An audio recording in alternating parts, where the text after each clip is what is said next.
Hola, buenas, mi nombre es Alejandro Hermosilla, soy el creador del blog Avería de Pollos y mi idea en este vídeo Avería es homenajear a un futbolista italiano realmente diferente a la mayoría de sus compatriotas, alguien con un talento impresionante al que desgraciadamente se recuerda por haber fallado un penalti decisivo en la final del Mundial del 94 en Estados Unidos.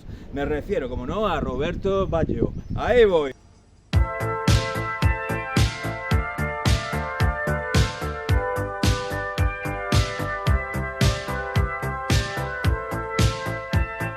Roberto Baggio fue tanto un jugador como un ser humano imprevisible, contradictorio, anárquico y lleno de talento. Fue un verso suelto, una especie de mediopunta, ajeno al rigor defensivo en un fútbol, el italiano, ligado a la táctica y la estrategia, donde defender más que una obligación era una religión. Alguien empeñado en cultivar la poesía en medio de un torrente de prosistas entrenados para ejecutar de la manera más eficaz las órdenes de los generales del banquillo. Un hombre ajeno a la sociedad del espectáculo que apenas se aprovechó de la situación de privilegio que le tocó vivir. Por ejemplo, cuando era un joven apolíneo que hacía suspirar a miles de italianas, Madonna a la cabeza, se mantuvo unido a su novia de siempre y tras firmar el más grande traspaso de la historia con la Juventus, fue noticia no por los vehículos que adquirió, sino porque confesó ser budista, algo en su momento bastante peculiar, más aún teniendo en cuenta que había nacido en un país latino, Italia, donde la inmensa mayoría de sus habitantes profesan el culto católico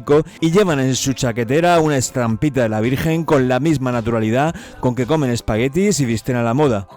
Ciertamente Roberto Baggio era inclasificable y cuando lentamente el público comenzó a relacionar su aspecto templado y su carácter introvertido con su amor por las filosofías orientales, reveló sin ningún complejo que era muy aficionado a la caza, un capricho que justificó haciendo alusión al inevitable ciclo de la vida y de la muerte. Y por otra parte, ya retirado, declaró estar totalmente desconectado de la liga italiana, pero en cambio seguir con absoluta pasión cualquier partido de Boca Juniors, afición por otra parte comprensible, dado que allí, en Argentina, adquirió unos terrenos en la Pampa donde poder dedicarse a cazar lejos del mundanal ruido.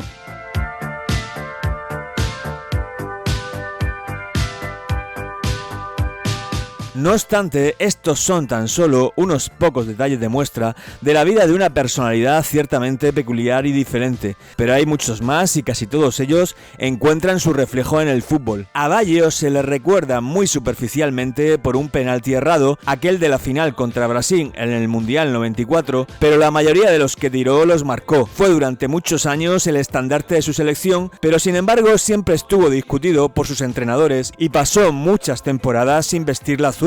De hecho, uno de los 3 mundiales que disputó, Italia 90, lo comenzó en el banquillo y tan solo el mediocre desempeño del equipo lo hizo salir al campo. Y en los otros 2 mundiales, Arrigo Sacchi y Cesare Maldini se vieron forzados a ponerlo de primeras, o bien por lesiones, Mundial del 98, o bien porque su nivel era tan grande que dejarlo fuera, Mundial del 94, hubiera podido provocar un escándalo nacional.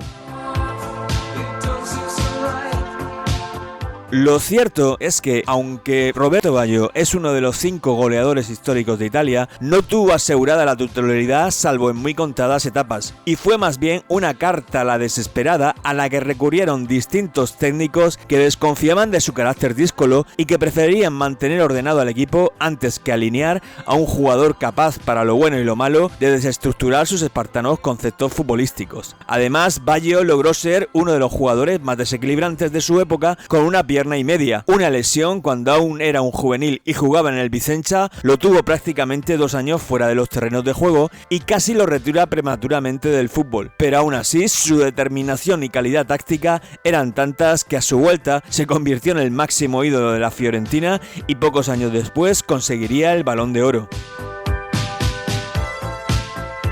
En verdad, un recopilatorio de las mejores jugadas de Roberto Baggio es un exuberante manjar que da que pensar hasta dónde habría llegado este fenómeno de haber estado en plenas condiciones físicas. Yo, si soy sincero, creo que habría podido rozar el trono de Maradona. No sé si disputárselo, pero al menos rozarlo con las manos, pues poseía una prodigiosa capacidad de dribbling y la destreza y mente frías de un superdotado para afrontar los momentos difíciles decisivos de los partidos. No acaban, por supuesto, aquí las paradojas en la vida de Roberto Roberto Baggio, porque a excepción de su etapa en la Juventus, equipo con el que por otra parte conquistaría la Liga cuando pasaba más tiempo en el banquillo que en el campo, Roberto Baggio no consiguió jamás triunfar plenamente con ningún conjunto grande. Sus desembarcos en el Inter y el Milán se saldaron con sendas frustraciones, conflictos con entrenadores incapaces de comprenderlo, que le exigían unas prestaciones que no podía dar sin desnaturalizarse totalmente, nuevas lesiones y alarmantes estados de forma que no le permitieron brillar salvo en muy contadas y sonadas ocasiones. De hecho, fue tanto en el Bolonia y en el Brescia donde Baggio volvió a ser temido y querido, obteniendo unos logros por momentos inverosímiles. Creo que porque era un jugador muy parecido a Juan Román Riquelme, necesitaba un grupo bien organizado de gladiadores bregando a su lado y sentirse liberado de cualquier obligación para dar lo mejor de sí mismo y decidir partidos con 2 o 3 de sus electrizantes regates. Pues en equipos medianos su estatura de mito se imponía a cualquier entrenador. No se veía forzado a competir con un conjunto de habilidosos jugadores e inflados egos por ser la figura y tenía la certeza de ser el eje sobre el que basculaba el juego. Algo muy importante para un jugador que se crecía ante las responsabilidades y se sabía capaz de decidir partidos con una sola intervención. En verdad sus lanzamientos de faltas eran inmemoriales y sus disparos al borde del área realmente fulminantes. Pistoletazos propios de un killer ejecutados eso sí con una técnica preciosista que convertía cada una de sus apariciones en un acontecimiento, una obra de arte.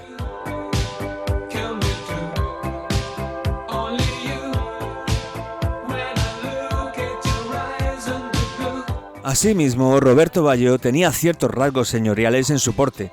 Parecía en ocasiones un conde renacentista, un hombre sofisticado que podía apuñalar elegantemente a sus rivales, pero también era un hombre popular, alguien con la saña del bandolero que comprendía instintivamente al pueblo y supo ganárselo sin necesidad de conquistar uno de esos títulos que inmortalizan a quien los alza, ni de jugar como lo hacían la mayoría de muchachos de Italia, corriendo detrás del balón y preocupados por cubrir perfectamente al hombre y la zona de campo asignada. Baggio sí era una mezcla entre Caravaggio y Miguel Ángel. Su juego hacía pensar en Los Ángeles, pero estaba ejecutado con frialdad y maldad casi diabólicas. Aunque lógicamente adoraba ganar, creo que es de los escasos italianos a los que le importaba mucho la manera de hacerlo. Como delantero tenía concretamente una virtud que era defecto a la vez. Me refiero a su manía de ejecutar las jugadas de la manera más bella posible. Si Baggio podía regatear a 3 jugadores para marcar un gol, prefería esa opción que regatear solamente a uno. Logró escasos de sus goles de tiro en directo, en verdad. Por lo general se adornaba un poco antes de introducir el balón en las redes. No buscaba el disparo en primera instancia, sino tras haberse escorado izquierda o derecha, haber dejado algún detalle de clase y driblado a un defensa o a un portero. Pero a pesar de esto no era un jugador barroco, era más bien una combinación letal entre un artista romántico y un atleta moderno, razón por la que sus goles no se cantaban. Era difícil explotar de júbilo con ellos, puesto que más bien lo que provocaban era asombro, deseos de verlos una y otra vez para deleitarse con la clase con la que habían sido marcados, tanta que por momentos parecía que el campo de fútbol se había convertido en un escenario operístico y él en concreto en un tenor cuyo desempeño con las 2 piernas, repito, tan solo Maradona en su momento podría superar.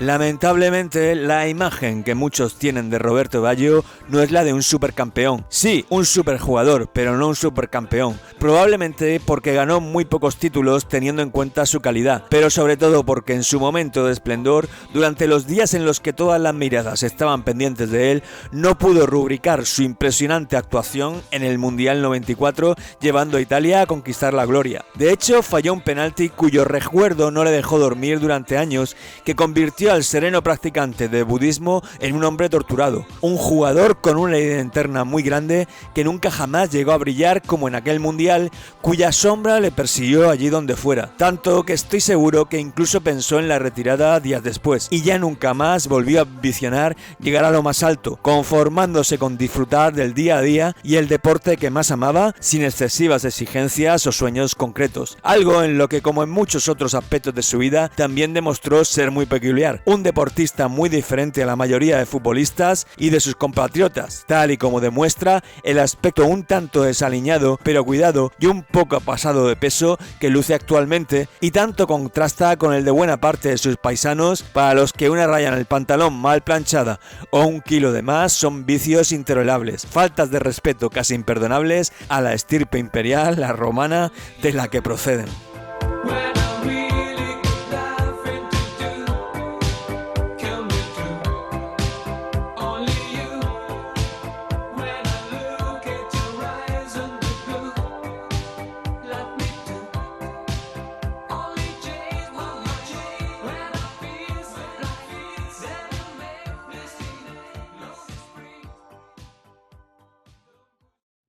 Bueno, pues confío que os haya gustado este vídeo avería. Mi idea básicamente era homenajear a un futbolista realmente original y diferente como es Roberto Baggio. ¡Hasta la próxima!